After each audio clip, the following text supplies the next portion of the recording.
విక్రమ్ గౌడ్ కాల్పుల ఘటన గంటకో మలుపు తిరుగుతోంది. కొత్త ట్విస్టులు ఒక్కొక్కటిగా బయటకు వస్తున్నాయి.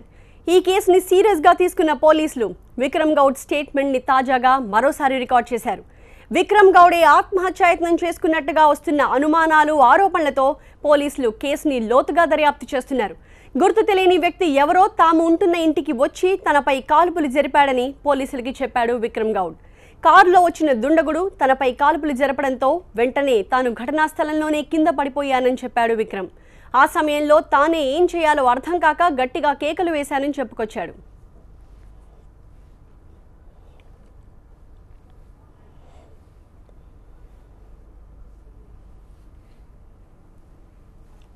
ఇంతలో తన అరుపులను విన్న భార్య షిపాలి కిందకి వచ్చిందని, వెంటనే 108కి ఫోన్ చేయమని తానే చెప్పానని చెప్పాడు. అయితే సమయానికి అంబులెన్స్ రాకపోవడంతో షిపాలినే తనను కారులో అపోలో ఆసుపత్రికి తీసుకెళ్లిందని విక్రమ్ గౌడ్ పోలీసులకి వివరించాడు. షిపాలికి తమ డ్రైవర్లు, వాచ్మెన్ సహాయం చేశారని కూడా వివరించాడు. తనకు బెదిరింపు కాల్స్ వచ్చిన మాట వాస్తవమేనన్నారు. తనపై కాల్పులు జరిపిన వ్యక్తిని గుర్తించి కఠినంగా శిక్షించాలని కోరాడు విక్రమ్ గౌడ్. ఈ కేసులో విక్రమ్ గౌడ్ ఇచ్చిన వాంగ్మూలం కేసు దర్యాప్తులో కీలకం కానుంది. ఇటు కాల్పులు జరిపిన తుపాకీ కోసం పోలీసులు ఆరా తీస్తున్నారు. విక్రమ్పై కాల్పులు జరపడానికి బయట నుంచి వేరే వ్యక్తులు వచ్చినట్టు సరైన ఆధారాలు లభ్యం కావడం లేదంటున్నారు పోలీసులు. అతనే కాల్చుకున్నాడా లేక ఇంట్లో ఏమైనా జరిగిందా అనే దానిపై కూడా సాంకేతిక ఆధారాల్ని సేకరిస్తున్నారు. మరోవైపు విక్రమ్ గౌడ్, అతని భార్య షిపాలి పోలీసుల విచారణకి సహకరించట్లేదని కూడా తెలుస్తోంది. విక్రమ్ గౌడ్ ఇంట్లో లభించిన ఆధారాలు, విక్రమ్, అతని భార్య షిపాలి చెప్పే మాటలకు ఎక్కడా పొంతన లేకుండా ఉంది అంటున్నారు పోలీసులు.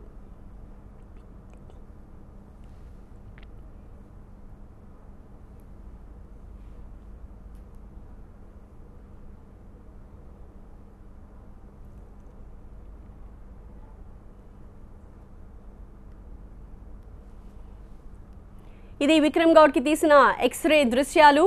ఈ ఎక్స్రేలో చాలా స్పష్టంగా ఛాతీ కింది భాగంలో మనం బుల్లెట్ని చూడొచ్చు.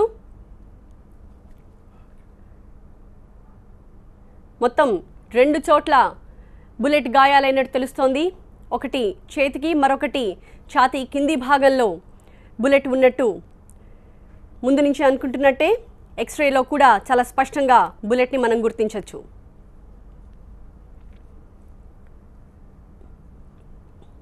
కాల్పుల ఘటనపై వస్తున్న ఆరోపణలు, అనుమానాలపై విక్రమ్ గౌడ్ భార్య షిపాలి స్పందించారు.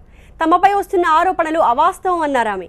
పోలీసులపై తమకు పూర్తి నమ్మకం ఉందన్న ఆమె తన భర్తపై కాల్పులు జరిపిన వ్యక్తిని పోలీసులే గుర్తించాలన్నారు. ప్రస్తుతం విక్రమ్ గౌడ్ ఆరోగ్య పరిస్థితి నిలకడగానే ఉందన్నారామె. కాల్పుల ఘటనపై పూర్తి సమాచారాన్ని టాస్క్ ఫోర్స్ డీసీపీ లింబారెడ్డికి ఇచ్చారన్నారు. విక్రమ్ గౌడ్ గారు స్టేబుల్ గానే ఉన్నారు. He spoke to the task force DCP Limba Reddy గారు. తను ఏం చెప్పాలో అన్నీ తనకి చెప్పేశారు. ఏం తనకు అయ్యిందో, ఎలా జరిగిందో అన్నీ up to date information police వాళ్ళకి ఇచ్చేసినారు. మాకు పోలీస్ శాఖ మీద చాలా నమ్మకం ఉంది. వాళ్ళు ఈ దాన్ని ఇన్వెస్టిగేట్ చేసి ఎవరు ఈ పని, ఇంత ప్రాణాలకి హాని కలిగించే పని ఎవరు చేశారో వాళ్ళు ఎలాగైనా బయటికి తీస్తారు.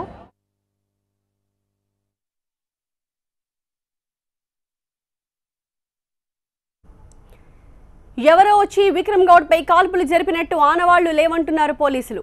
మరోవైపు విక్రమ్ గౌడ్ తన దగ్గర ఉన్న గన్తో కాల్చుకుని ఆత్మహత్యాయత్నం చేసుకున్నట్టుగా అనుమానం వ్యక్తమవుతోంది.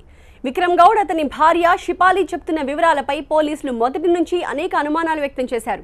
విక్రమ్ గౌడ్కు 40 కోట్ల రూపాయల అప్పులున్నాయని, తండ్రి ఇచ్చిన ఇల్లు కూడా అమ్ముకుని అద్దె ఇంట్లో ఉంటున్నాడని తెలుస్తోంది. విక్రమ్ గౌడ్కి అప్పులు ఇచ్చిన వారి నుంచి ఒత్తిడి పెరిగినట్టు సమాచారం. దీనికి సంబంధించి వాట్సాప్ మెసేజ్లను కూడా పోలీసులు గుర్తించారు. అటు విక్రమ్ గౌడ్ లైసెన్స్ లేకుండా ఆయుధం కలిగి ఉన్నట్టు పోలీసులు భావిస్తున్నారు. మరోవైపు అపోలో ఆసుపత్రిలో విక్రమ్ గౌడ్ బిల్లు పెరిగిపోతోంది. ఇప్పటివరకు 2,90,000 బిల్లు అయిందని, తక్షణమే చెల్లించాలని మాజీ మంత్రి ముఖేష్ గౌడ్కి బిల్లు పంపించింది అపోలో యాజమాన్యం.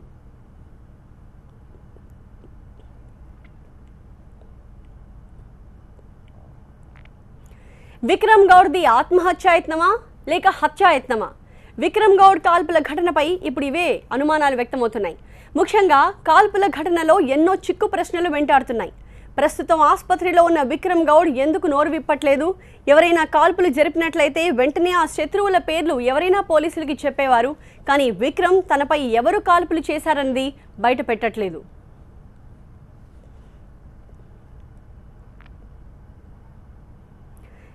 విక్రమ్ గౌడ్ భార్య షిపాలి కార్ డ్రైవ్ చేశారా, లేక ఇంకెవరైనా డ్రైవర్ ఉన్నారా? ఇంట్లో ఇద్దరే ఉంటే ఆసుపత్రికి కారులో అంతమంది ఎలా వచ్చారు? కాల్పుల సమయంలో తాను విక్రమ్ ఇద్దరే ఇంట్లో ఉన్నట్టు పోలీసులకి చెప్పారు షిపాలి. కానీ కాల్పుల తర్వాత విక్రమ్ని కారులో అపోలోకి తీసుకొచ్చినప్పుడు ఆమెతో పాటు మరో ఇద్దరున్నారు. అంటే మొత్తం నలుగురున్నారు. ఇంట్లో ఇద్దరే ఉన్నారని షిపాలి ఎందుకు చెప్పారు? ఇప్పుడు ఇవే ప్రశ్నలు తెరపైకి వస్తున్నాయి.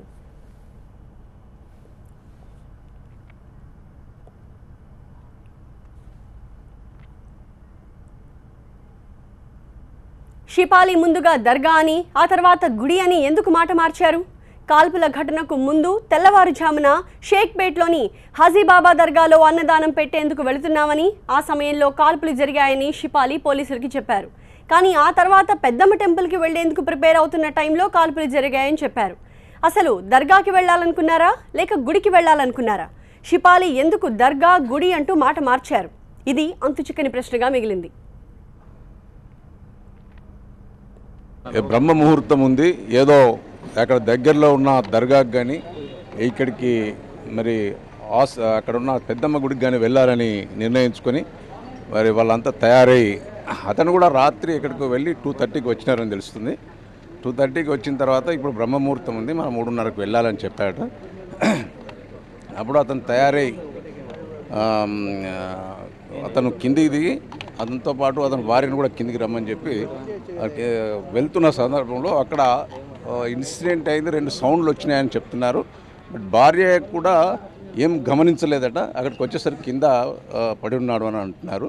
బట్ దీనికి అంతా కూడా సీన్ ఆఫ్ ఆఫెన్స్ వెరిఫై చేస్తున్నాం. అతన్ని అడిగితే కూడా సరైన సమాధానం చెప్పడం లేదు. సో ఈ పూర్తి వివరాలు సేకరించిన తర్వాత కానీ మనం ఫర్దర్ చెప్పడానికి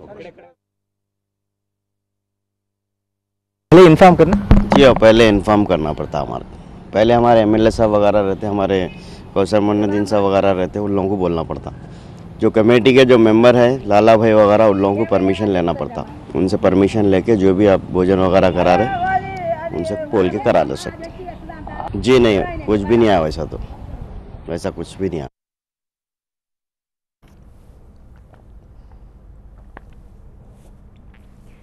ఇంటి దగ్గరలోని దర్గాలో అన్నదాన కార్యక్రమం ఉందని, అందుకే తెల్లవారుజామునే లేచామని షిపాలి చెప్తున్నారు. కానీ ఈ అన్నదాన కార్యక్రమానికి సంబంధించి దర్గాకి ఎలాంటి సమాచారం లేదని నిర్వాహకులు చెప్తున్నారు. ఇంట్లో రక్తపు మరకల్ని ఎందుకు తుడిచారు? ఎవరు తుడిచారు? పోలీసులను డైవర్ట్ చేసేందుకే ఇంట్లో రక్తపు మరకల్ని తుడిచారా? అలానే ఇంట్లో ఇద్దరే ఉన్నామని చెప్పిన షిపాలినే రక్తపు మరకలు తుడిచారా? అసలు రక్తపు మరకలు తుడవాల్సిన అవసరం ఏమొచ్చింది?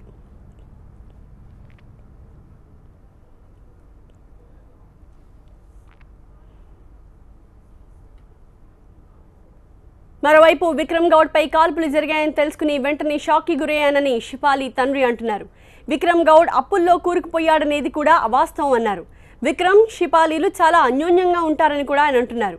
విక్రమ్కి ఎలాంటి దురలవాట్లు లేవని చెప్తున్నారు ఆయన.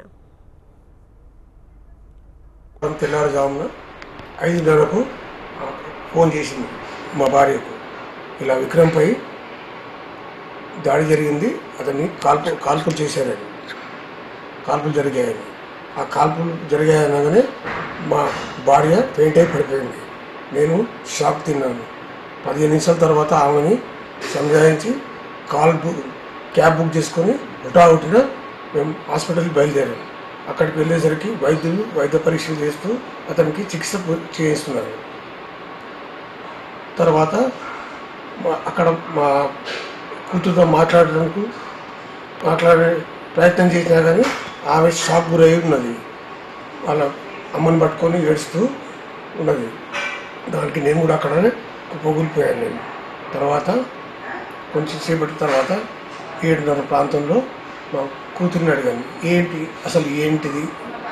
కదా, ఏం జరిగింది అంటే, బ్రహ్మముహూర్తంలో డాడీ అక్కడ డబ్బులు పడితే అక్కడ వస్తువులు వాళ్ళు దుస్తులు వాళ్ళకి ఇస్తే మా ఇంటికి మంచి జరుగుతుందంటే పొద్దున్నే మేము స్నానం చేసి 3 గంటలకు మేము బయలుదేరి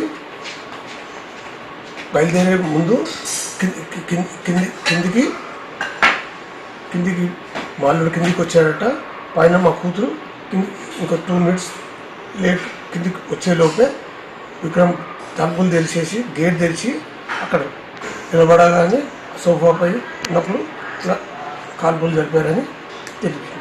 ఇంతవరకు నాకు ఈ సమాచారం. కాల్పులు జరిగాయనేది వాస్తవము. బుల్లెట్లు దూసుకెళ్ళాయి ఒంటిపై అనేది వాస్తవము. అప్పులు అనేది లేవు. అతను అప్పులు చేయాల్సిన కర్మ లేదు అతనికి. ఇప్పటి వరకు భార్యాభర్తలు ఎంత అన్యాయంగా ఉంటారంటే మేడ్ ఫర్ ఈచ్ అదర్. మొత్తం